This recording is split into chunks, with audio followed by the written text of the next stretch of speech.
Hello दोस्तों, मैं Syed Majid Ali government exam zone में आप सभी का स्वागत करता हूं। हम और आप पढ़ रहे थे शिक्षा शास्त्र। शिक्षा शास्त्र के अंतर्गत आज हम बात करेंगे सूक्ष्म शिक्षण की। इससे पहले हम लोगों ने दल शिक्षण के बारे में बात की थी। यदि आपने वीडियो नहीं देखी है तो चले जाइएगा, प्लेलिस्ट में सारी वीडियोज़ पड़ी हुई हैं, आप अच्छे तरीके से उसका अध्ययन कर लीजिए ताकि आपके शिक्षा में किसी भी प्रकार की रुकावट ना आ सके। आज हम बात करेंगे सूक्ष्म शिक्षण की। इसका आविष्कार हुआ था एलन मॉडे ने किया था स्टैनफोर्ड विश्वविद्यालय यूएसए में। तो सिंपल सा क्वेश्चन पूछ लिया जाता है कि एलन जो थे वो किस विश्वविद्यालय से संबंधित थे? तो स्टैनफोर्ड विश्वविद्यालय यूएसए से। सूक्ष्म शिक्षण होता क्या है? सूक्ष्म शिक्षण जो भी होता है वो आम बच्चों के लिए नहीं होता, ये शिक्षण कौशल होता है। इसमें प्रशिक्षण लेने वाले व्यक्तियों के लिए ये इम्पोर्टेंट होता है और इसमें प्रशिक्षण लिया जाता है। अर्थात हम कह सकते हैं कि जो बीएड कर रहे होते बच्चे हैं या फिर बीटीसी कर रहे होते हैं या डीएलएड कर रहे होते हैं, ये चीज़ें उनके लिए आवश्यक होती है, इसलिए ये आम स्कूलों में देखने को नहीं मिलती। तो मुख्यतः हम कह सकते हैं कि सूक्ष्म शिक्षण यानी माइक्रो टीचिंग एक अध्यापक को तैयार करने की सीढ़ी होती है। इस प्रकार की सीढ़ी जिसमें बच्चा जो शिक्षक बनना चाहता है या टीचर बनना चाहता है उसको गुण सिखाए जाते हैं। किसके माध्यम से? कौशलों के माध्यम से, ताकि एक अच्छा टीचर कैसे बना जा सकता है। चलिए हम बात कर लेते हैं इसकी विशेषताओं की। मुख्यतः देखा जाए तो यह तकनीकी यह है शिक्षण प्रणाली, यानी कि अधिगम के कारकों को छोटा छोटा करके सीखना। अब हम कह सकते हैं कि यदि हमको किसी विद्यालय में प्रवेश करना है एक अध्यापक के माध्यम से, यानी कि अध्यापक के रूप में हम टीचिंग करना चाहते हैं, जॉब करना चाहते हैं, तो हमको पढ़ाना आना चाहिए।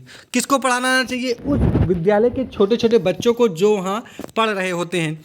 यदि हम ट्रेनिंग नहीं किए होते हैं तो हम सही तरीके से उन बच्चों को डील नहीं कर सकते हैं और हम अपने अध्याय को भी समाप्त नहीं कर सकते हैं, अपने विषय को भी समाप्त नहीं कर पाएंगे। क्योंकि हमको इसके लिए क्या होना चाहिए? गुण होने चाहिए, पढ़ाने की एक तत्परता होनी चाहिए। जब हम किसी चीज़ को पढ़ाने के लिए सीखते हैं, प्रशिक्षण लेते हैं, कोई कार्य करने के लिए अगर हम प्रशिक्षण को ले लेते हैं तो हम अच्छे प्रकार से कर सकते हैं।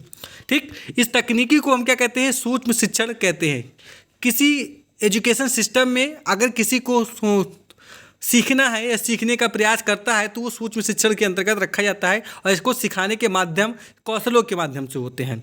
मुख्यतः देखा जाए तो छोटी पाठ योजना बनाई जाती है। इन छोटी पाठ योजनाओं के माध्यम से एक शिक्षण कार्य को संपन्न किया जाता है। शिक्षण कार्य को संपन्न करने के लिए माइक्रो टीचिंग आवश्यक होती है। कैसे आवश्यक होती है?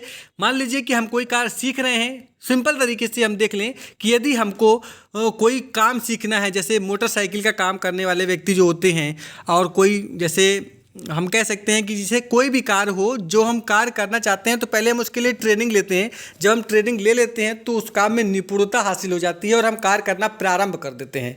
तो उसी तरीके से अगर हमको शिक्षक बनना है तो शिक्षक बनने के लिए हमको शिक्षक की ट्रेनिंग लेनी होती है। शिक्षक की ट्रेनिंग लेने के लिए जिस तरीके हम कोई कार्य को सीखते हैं तो हम उसके औजारों को सीखते हैं, उनके बारे में जानते हैं, तब हम आगे बढ़ते हैं। उसी प्रकार शिक्षक बनने के लिए भी हम क्या करते हैं कि शिक्षण के औजारों को समझते हैं। तो शिक्षण के औजारों को समझने के लिए हम क्या करते हैं? उसकी छोटी सी पाठ योजना बनाते हैं। उस पाठ योजना के माध्यम से उसको समझने और समझाने का प्रयास करते हैं। इसके अंतर्गत 5 से 7 मिनट का टाइम रखा जाता है कि आप छोटी सी पाठ योजना बनाएं और 5 से 7 मिनट के अंदर उसका रिवीजन करें और बच्चों को पढ़ाने का प्रयास करें। इसमें क्या होता है? इसके पाठ योजना का छोटा सा हिस्सा अभ्यास कराने के रूप में किया जाता है। अर्थात हम मान लेते हैं कि हमको हिंदी का लेसन प्लान बनाना है, उसमें कुछ पार्ट्स यानी कि प्रस्तावना कौशल हमने पढ़ा है, उस प्रस्तावना कौशल के माध्यम से प्रश्न बनाए हैं और बच्चों को पढ़ाना चाहते हैं। और बच्चों को हम डायरेक्ट ही नहीं पढ़ाते हैं, बच्चों को हमको डायरेक्ट नहीं पढ़ाना होता है। हमको क्या करना होता है? जो हमारे मित्रगण होते हैं, जो शिक्षण ले रहे होते हैं, उन्हीं के द्वारा उन्हीं को पढ़ाना सिखाया जाता है ताकि हमारी कहीं भी किसी प्रकार की कमियां सीधे किसी के सामने न चली जाए। अब जो प्रशिक्षण ले रहे होते हैं सभी की एक ही रिस्पॉन्सिबिलिटी होती है कि वो भी सीख रहे हैं और हम भी सीख रहे हैं, तो सारी चीज़ें आपस में मैनेज हो जाती हैं। मान लीजिए कि आप बिना प्रशिक्षण के किसी विद्यालय में पढ़ाने चलेगा और आपको किसी थर्ड पर्सन ने कुछ बोल दिया तो वो अच्छा व्यतीत नहीं होता है। ऐसा मोटा माटी हम खुद सोच सकते हैं कि जीवन में कठिनाइयाँ उत्पन्न हो सकती हैं, लेकिन जो हमारे सहपाठी हैं वो हमारा सहयोग करते हैं। इसीलिए सूक्ष्म शिक्षण के अंतर्गत कक्षा में ही जो आपकी कक्षा होती है उसी में से 5-7 लोगों को कलेक्ट कर लिया जाता है और उनके सामने क्या की जाती है? टीचिंग की जाती है।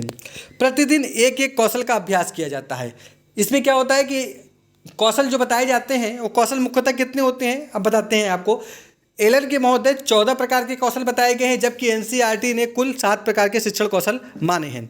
ठीक, एलन ने जो बताया है, उन्होंने कहा है कि 14 मुख्य शिक्षण कौशल होते हैं जिनको 45 मिनट में प्रतिदिन पढ़ना या पढ़ाना होता है। उसके पश्चात एनसीईआरटी जो होती है उसने कहा है कि 7 प्रकार के शिक्षण कौशल होते हैं जिनको 36 मिनट में प्रतिदिन बच्चों को पढ़ाना या समझाना होता है। अर्थात हम कह सकते हैं कि जो इंटर कॉलेज की क्लासेस होते हैं वो 35 मिनट की रखी जाती है। ठीक, 36-35 मिनट या 40 मिनट। इसके अंतर्गत एक बच्चे को, एक टीचर को पूरा अपना क्लास समाप्त करना होता है। उन 14 के 14 मान लेते हैं कि अगर एलएल के अनुसार 14 के 14 कौशलों का प्रयोग करके हम 40 मिनट बच्चों को क्लास देते हैं, 45 मिनट बच्चों को क्लास देते हैं। और एनसीईआरटी के माध्यम से हम 7 मिनट, 7 शिक्षण कौशल को कितने मिनट में देते हैं? 36 मिनट में प्रतिदिन बच्चों को देते हैं। और 36 मिनट के अंतर्गत क्या करते हैं? पूरे तरीके से बच्चों को तैयार करा दिया जाता है। हम देख लेते हैं इसके अंदर, इसमें 6 स्टेप माने जाते हैं। क्या क्या है? नंबर 1, सूक्ष्म पाठ्य योजना बनाना। पहले तो हम कोई कार्य करना प्रारंभ करते हैं तो उसकी रूपरेखा तैयार करते हैं।